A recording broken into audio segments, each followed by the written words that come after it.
Hello guys, জয়পুরহাটের ছেলে দেখেন ভাই মরিচের বাড়ি। আহারে সোনার মরিচ মোর এবারে বিফলে গেছে ভাই। অগত্যে হাল হুল কিচ্ছু আসে না ভাই। অগত্যে চোটপা শুরু করে দিছি যে চুটে আলু লাগামো নয় পেঁয়াজ লাগামো। গরিবের তো কোনো শান্তি নাই। সব জিনিসের দাম বেশি, খালি গরিবের জিনিসের দাম নাই। আগাটে 45 খালি 70 টাকা 60 টাকা কেজি। হায় রে, কি আর আবাদ করে খামো ভাই, কোনো লাভ নাই রে। অগত্যে মারে দিনু বরাব্বা দিয়ে এখানে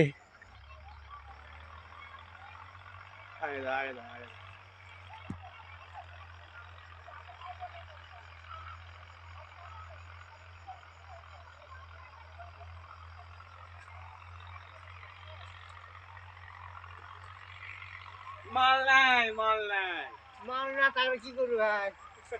মাল নাই, অগত্যে শেষ। খালি গাছ ভাই, খালি গাছ, খালি গাছ, খালি গাছ, কোনো মাল নাই এখানে, কোনো মাল নাই। সব গাছ পুকুর একবারে দেখ কইলা তুই কি মন বুঝান দর্শক, মন বুঝে না। হারে কি আর করে খামু রে সোনার চান।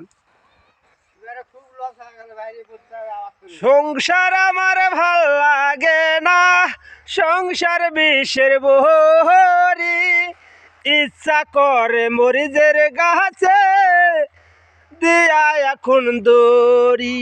ওটা আম বাগানের গাছ আছে, টমেটো, এলা দিল আল্লাহ দিল দিয়ে তো কিছু 2-1 টাকা পাওয়া যাবে ইনশাআল্লাহ। এরা আশা করি, মরিচের আশা নাই ভাই, মরিচের আশা শেষ। মরিচ একবারে দেখা চুগড়ি মারা যেতে হারিয়ে গেছে দেখা।